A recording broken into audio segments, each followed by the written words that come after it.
It started out innocently enough. I mean, when you're home alone in a quiet house with nothing to do, you start to wonder about things, right? And for me, that night, it was my sleep.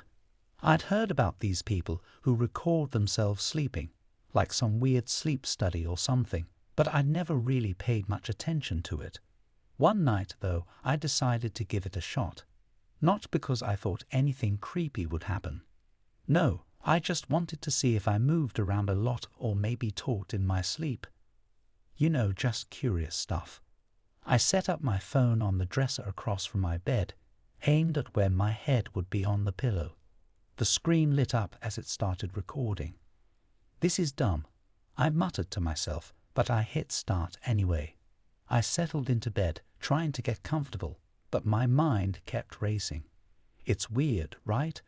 Lying there, knowing you're being watched, even if it's just by a camera. It wasn't like I believed anything spooky would happen, but something about the dark and the silence made everything feel heavier. I tried not to think too much about it, closed my eyes, and drifted off to sleep.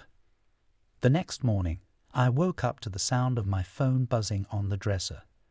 Groggily, I reached over and grabbed it, checking the time. It was 8:30 a.m. I had overslept, but that wasn't unusual. What was unusual was the notification. The video file from last night had already been processed. Curious, I tapped on the video. The little loading symbol spun for a second, and then there it was, me, lying in bed, sound asleep. At first, I just watched myself for a while. I wasn't moving much, just lying still under the covers. After about 5 minutes, I was getting ready to stop the video when something caught my eye. It was subtle at first, a small dark shape near a foot of my bed. It wasn't much, just a shadow in the corner, but it didn't belong there. I felt the hairs on the back of my neck stand up. I had lived in that room for months, and I knew every inch of it.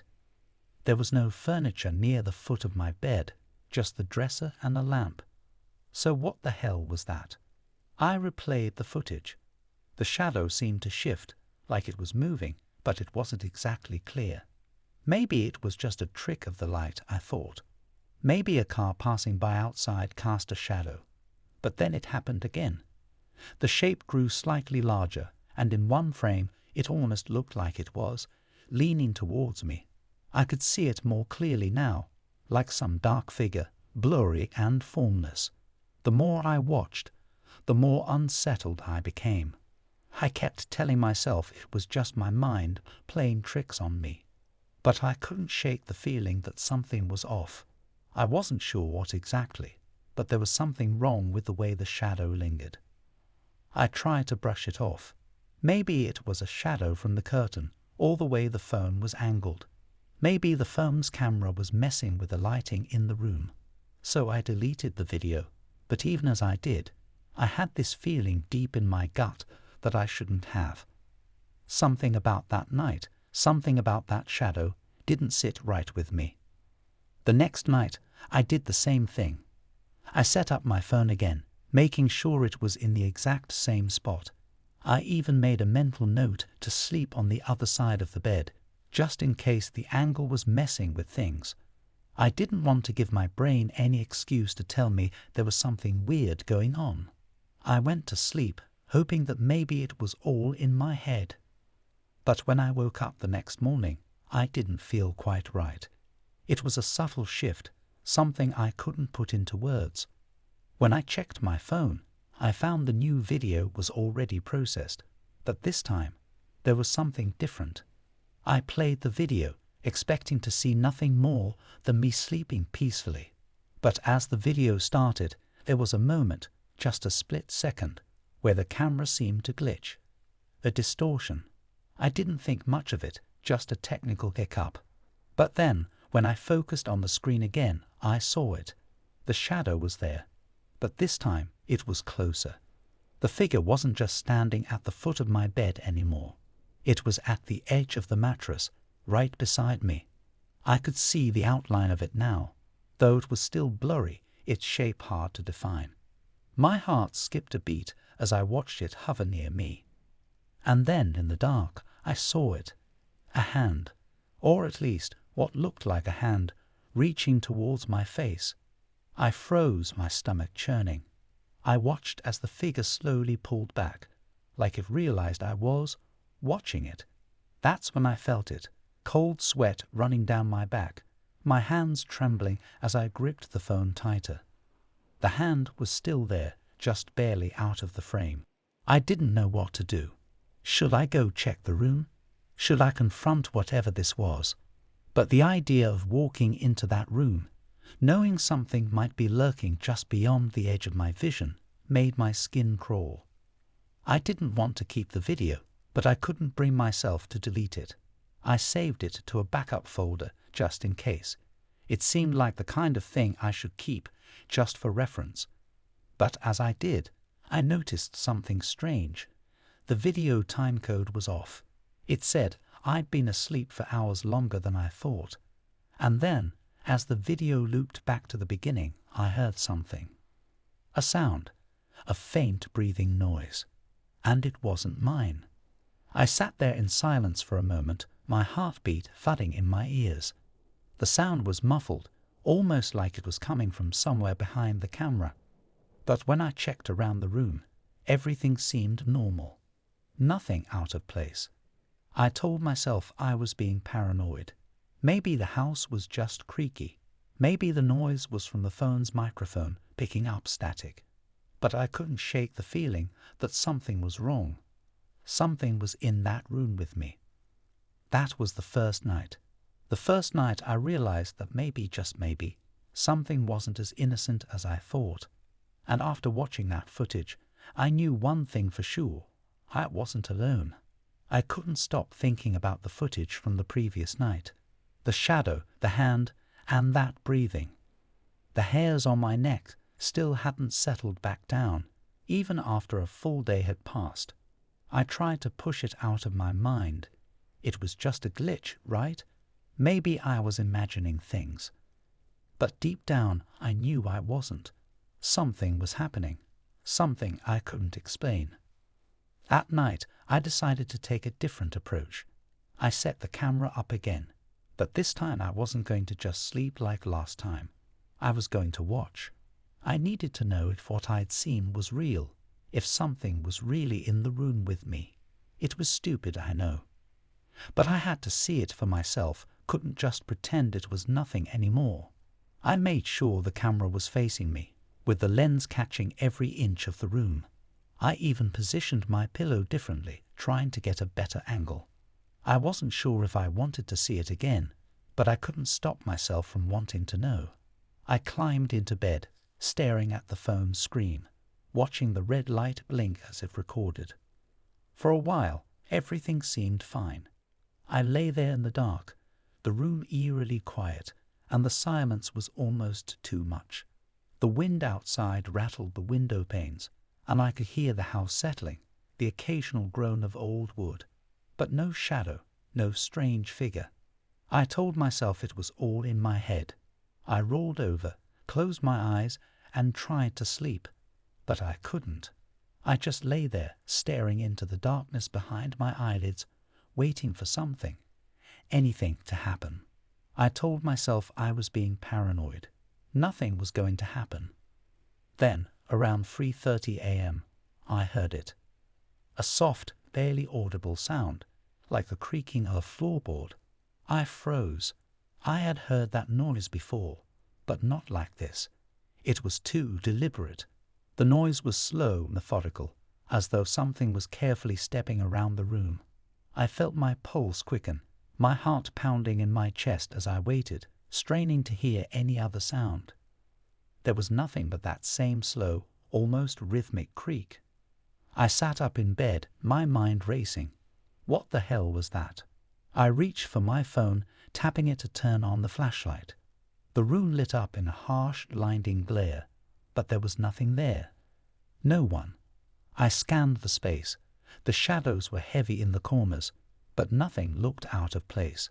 I shined the light across the floor, then at the window, and finally at the door. Nothing. I let out a shaky breath. Maybe I was just hearing things. Maybe it was just my imagination, but as I turned back to my bed, I noticed something different. The blankets were disturbed, like someone had been sitting there right beside me. I stared at the bed for a long time, my eyes tracing the indentations in the sheets. They weren't just wrinkled from me moving around in my sleep. These were deep, like someone had sat down, their weight pressing into the mattress. My stomach turned. I grabbed my phone and checked the footage. I didn't want to, but I had to. I hit play, watching the video closely. For the first few minutes, everything seemed normal. But then, around the time I'd started hearing those creaks, the footage glitched. It was only for a split second, but it was unmistakable. In that brief flicker, I saw it. A shadow once again, but this time it was clearer. It was standing at the foot of my bed, right where I had seen it before. But this time it wasn't just standing there, it was moving. Slowly. Like it was watching me. I didn't know what to think. I felt that same chill creeping up my spine as I saw it. It, leaning forward. The thing wasn't just a shadow now. It had shape. It was tall, almost too tall, and its form seemed to ripple like smoke, twisting and bending unnaturally. It was almost human, but not quite. It had long, thin limbs, and the longer I stared, the more I could see its outline. It seemed to crouch, then move closer. Closer to me. I felt my breath catch in my throat as I watched the figure edge towards the bed. It was so still, like it was waiting for something. I watched it, helpless, as it stretched a long, spindly arm toward the edge of the bed. I couldn't breathe. My phone dropped from my hands and fell to the floor. And that's when I heard it again. The breathing. This time it was clearer, louder, right next to me. I stumbled out of bed, my mind racing. I grabbed the phone and quickly shut off the video, though I already knew I wouldn't be able to unsee what I'd just watched. I didn't know what to do, what to think. There was no way in hell I was going to sleep in that room again. I grabbed my jacket, threw it on, and ran out into the hallway, my heart pounding in my chest. As I stood there in the hallway, I glanced back at my bedroom door, as if expecting it to open, expecting something to come out. But nothing happened. The silence returned, thick and suffocating. I wanted to leave. I wanted to get in my car and drive far away from that house, but I knew I couldn't. Where would I go? What if this thing followed me? What if it was always going to be there? That night, I didn't sleep. I stayed awake, pacing in the living room, my mind racing. Every little noise, every creak of the floor made my heart jump. But nothing happened. Nothing except the feeling of being watched. The next morning, I didn't even bother checking the footage. I couldn't bring myself to. I just stared at the wall, trying to make sense of everything. That's when I heard the knock. It was soft at first, almost like a tap, but it grew louder, more persistent. I froze. No one was supposed to be here. I wasn't expecting anyone. The knock came again, and then I heard the voice. It was faint at first, but clear enough for me to understand. "I know you're watching me." I felt the blood drain from my face. That voice, it sounded so familiar. It was me. I don't know how long I stood there, frozen in the hallway, my heart pounding so loudly in my chest I could barely hear anything else. The voice, my voice, kept echoing in my mind over and over again. "I know you're watching me." I wanted to believe it was just my mind playing tricks on me. A cruel joke, some weird coincidence. But deep down I knew better. This wasn't just some hallucination or a freak accident with the audio. Something was happening. Something had crossed over. I hesitated, not sure what to do. The knocking came again, more urgent this time, and then the voice followed. "You can't escape me." I stumbled backward, my hands shaking as I grabbed the doorknob and rushed outside. I didn't care about the cold air or the darkness of the early morning. I needed to get away from that house. But as I stepped out onto the porch, I stopped dead in my tracks. My phone, it was still inside. The thought of going back in made my stomach churn, but I couldn't leave it behind. The footage, everything that had been happening, was on that phone. I had to know what was going on. Reluctantly, I turned and went back inside. The house felt different now. The air was thick with something I couldn't explain, like the walls were pressing in on me. As I walked toward the living room, I could hear it again. A soft scraping sound, like something being dragged across the floor. I turned to the stairs, the source of the noise, and that's when I saw it. The figure. It wasn't standing in the doorway like it had been before. This time, it was in the hallway, just outside the living room, moving slowly toward me. It didn't look human at all anymore. It was a mass of shifting darkness, a thing that barely resembled a person. Its body seemed to ripple and bend, like it wasn't fully formed, like it was in the process of being created. I wanted to scream, but no sound came out. I felt paralyzed, trapped in my own skin as I stared at it, unable to look away. The figure's eyes, if you could even call them that, were holes. Black, empty voids, and they were staring directly at me. "You shouldn't have watched," it whispered, its voice jagged and unnatural, like it was coming from all around me at once. "Now you're part of it." I backed away slowly, my legs shaking. My mind screamed at me to run, to get out, but I couldn't move. The thing, it was moving closer. I could see its hands now, long and spindly, scraping along the walls, like it was learning how to walk, how to be solid. And then, just as suddenly as it appeared, the figure vanished. Disappeared into the shadows, leaving the hallway empty. It was like it had never been there at all. I blinked, not trusting my eyes, and looked around. The house felt silent again. Too silent. I ran up the stairs without looking back, rushing to my room. I grabbed my phone from where I'd left it on the dresser, clutching it tightly in my hand. The footage, whatever it was all on there, and I needed to understand it. I needed to know if what I saw was real. I didn't want to play the video again. I didn't want to see that thing. But I had to. I had to know what had happened. I opened the video file, my fingers trembling, and hit play. The footage was different this time. It wasn't just a recording of me sleeping. It was a jumble of images, like pieces of a puzzle that didn't fit together. At first, I saw myself lying still in bed. But then the shadow appeared, closer this time, standing at the foot of the bed. And then, just like before, it moved. But this time, the figure didn't just lean over the bed. It touched me. The hand, long and twisted, reached out and brushed the top of my head. And as it did, the screen flickered and a jolt of static ran through the video. I froze. The thing in the video wasn't just standing by my bed. It was in my room. It was moving through the space like it was coming from the other side of the screen. I saw its form shift again, like it was splitting, multiplying. The darkness seemed to spread, crawling across the walls, the ceiling, and then it was everywhere. I could hear it now, breathing right in my ear, a cold, hollow sound that filled my head. "It's too late for you," it whispered. The screen flickered again. This time I saw something else. A face.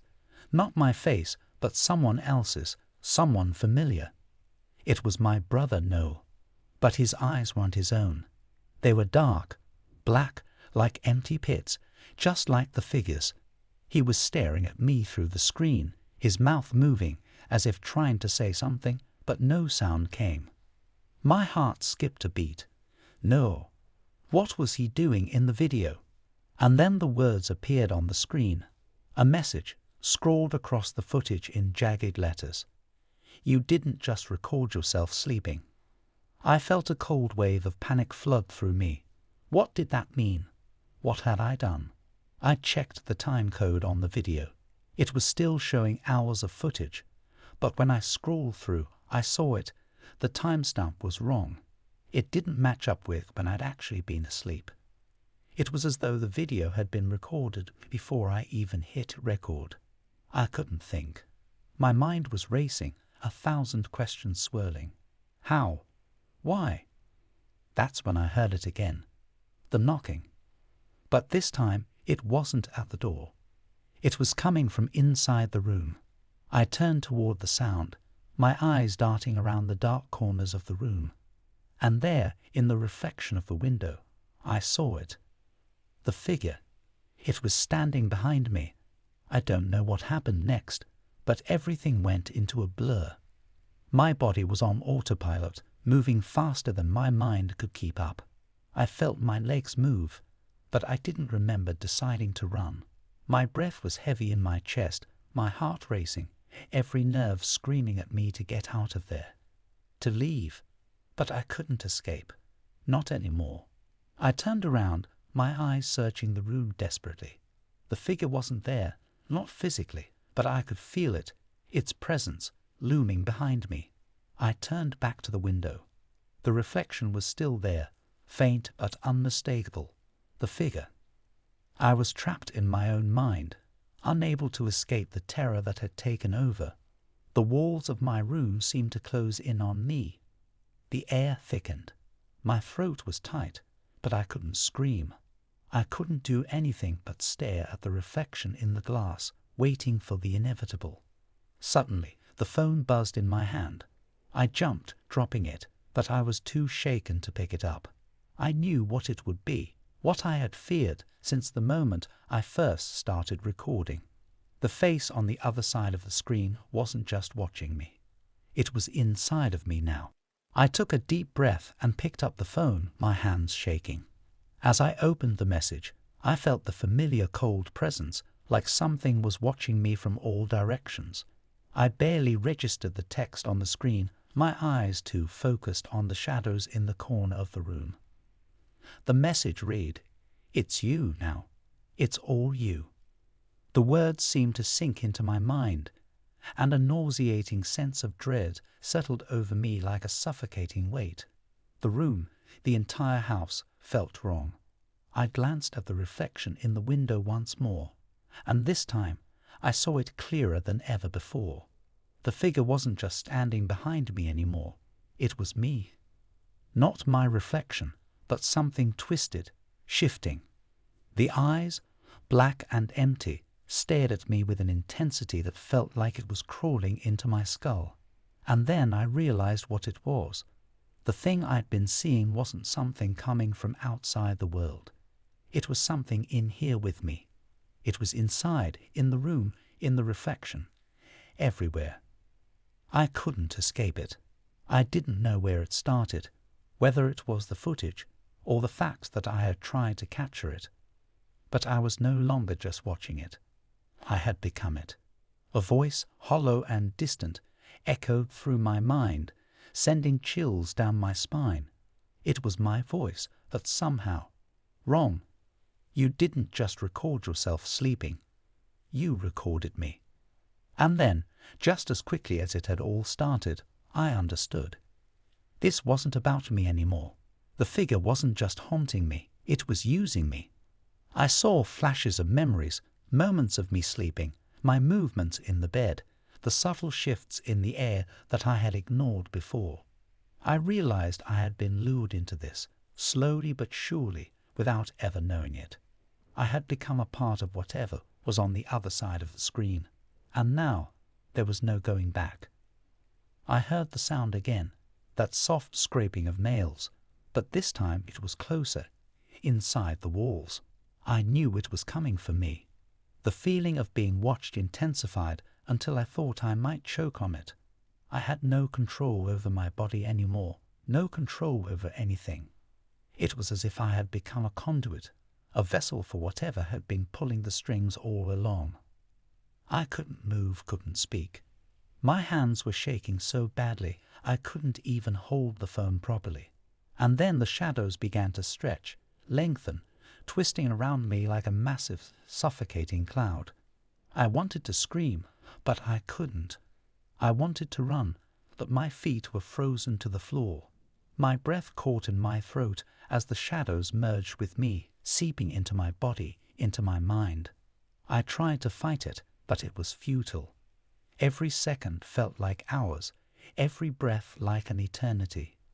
It was too late. It had already happened. And then suddenly, the room went completely silent. I felt the weight of the presence lift, but it wasn't relief. It wasn't freedom. It was the unmistakable feeling of being watched from within, like something was staring at me from inside my own body.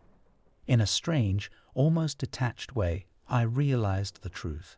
I wasn't just being haunted. I had become part of it, and whatever was watching me from behind the reflection, from inside the walls, was now inside me.